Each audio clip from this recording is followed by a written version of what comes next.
అందరికీ నమస్కారం. ప్రభుత్వ పథకాల అప్డేట్స్ ముఖ్యంగా ఇందిరమ్మ ఇండ్లు, రేషన్ కార్డులకు సంబంధించి ప్రతి అప్డేట్, ప్రతి డౌట్ క్లియర్ చేస్తూ మన ఛానెల్‌లో వీడియోస్ అయితే వస్తున్నాయి. తప్పకుండా సబ్స్క్రైబ్ చేసుకోండి. వీడియోస్ అయితే లైక్ చేస్తూ ఉండండి.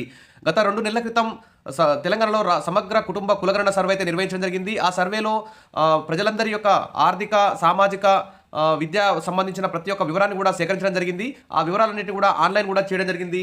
ఒక్కొక్క ఫ్యామిలీకి ఎంత ఆదాయం వస్తుంది, ఎంత ఆస్తులున్నాయి, తర్వాత అనే అంశాల మీద కూడా సమగ్రంగా వారి యొక్క వివరాలైతే తీసుకోవడం జరిగింది. దీనివల్ల మా యొక్క సంక్షేమ పథకాలు ఏమైనా కట్ అవుతాయేమో, మరి రేషన్ కార్డుల కోసం, ఇన్‌కమ్ సర్టిఫికేట్‌ల కోసం, హెల్త్ కార్డుల కోసం ఇవన్నీ కూడా ఏమైనా కట్ అవుతాయేమో అని చెప్పేసి చాలామంది భయపడ్డారు సమగ్ర కుటుంబ కులగణన సర్వే సంబంధించి.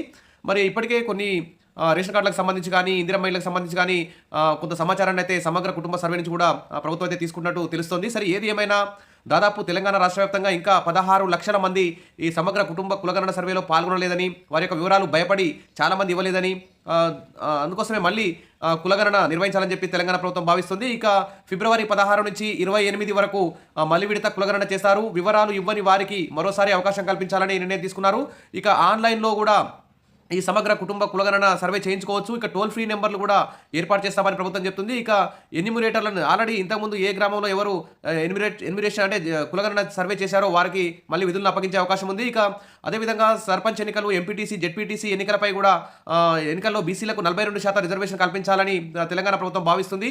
ఇక సుప్రీంకోర్టు ఏమో రిజర్వేషన్లు 50% దాటకూడదని నిబంధన విధించింది. కాబట్టి మరి పార్లమెంట్లో కేంద్ర ప్రభుత్వాన్ని ఒప్పించైనా సరే బీసీలకు 42% నియోజకవర్గ రిజర్వేషన్ కల్పించే విధంగా చర్యలు తీసుకోవడానికి ఈ తెలంగాణలో మిస్ అయిన 16 లక్షల మంది కులగణన కూడా పూర్తిగా చేసి వెంటనే సర్పంచ్ ఎన్నికలు, ఎంపీటీసీ ఎన్నికలకు వెళ్ళాలని చెప్పి తెలంగాణ ప్రభుత్వం అయితే భావిస్తుంది. దీనికి సంబంధించి ఆల్రెడీ ఈ నెలలోనే మార్చి 15 లోపే సర్పంచ్ ఎన్నికలు, ఎంపీటీసీ, జెడ్పీటీసీ ఎన్నికలు పూర్తి చేయాలనుకున్న ప్రభుత్వం మళ్ళీ ఇప్పుడు ఈ 16 లక్షల మంది సర్వే చేసే వరకు కొంచెం ఆలస్యమయ్యే అవకాశం ఉంది. కాబట్టి ఇక సర్పంచ్, ఎంపీటీసీ, జెడ్పీటీసీ ఎన్నికలు ఇప్పట్లో లేనట్టే వాయిదా పడే అవకాశం ఉంది. జూన్, జూలైలో జరిగే అవకాశం ఉన్నట్లు కూడా మరోసారి వార్తలు వస్తున్నాయి.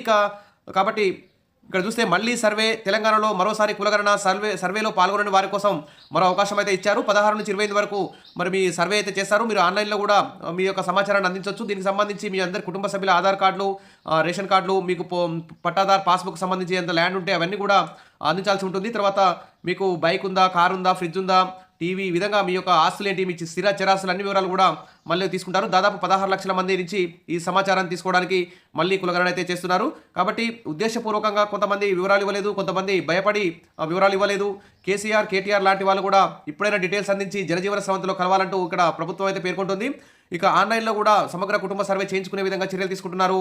వచ్చే నెల మొదటి వారంలో అసెంబ్లీలో తీర్మానం చేసి ఈ బీసీ డెడికేషన్ కమిషన్ నివేదికని ఆమోదించే అవకాశం ఉంది. అదేవిధంగా ఎస్సీ వర్గీకరణ కూడా ఆమోదిస్తారు. ఇక కాబట్టి రేపు కులగణనపై పవర్ పాయింట్ ప్రజెంటేషన్ కూడా ఉంది. కాబట్టి ఎవరైనా సరే ఇంకా మీ కుటుంబ సమగ్ర కులగణన సర్వే చేయించుకోలేదో వారందరూ కూడా ఈసారి ఫిబ్రవరి 16 నుంచి 25 వరకు చేయించుకోవాలని ప్రభుత్వం అయితే పేర్కొంది. ఇది ఒక ఇంపార్టెంట్ న్యూస్. ఎవరు భయపడాల్సిన అవసరం లేదు. సమాచారం మొత్తం గోప్యంగా ఉంచుతాం. ఏ ప్రభుత్వ పథకాలు కూడా కట్ చేయము. ఇది కేవలం రిజర్వేషన్ల కోసమే అని చెప్పేసి ప్రభుత్వం అయితే చెప్తోంది. Wish all the best. మరిన్ని అప్డేట్స్ కోసం మన ఛానల్ని ఫాలో అవుతుండండి. వీడియోస్ అయితే లైక్ చేసి ఉండండి. Thank you.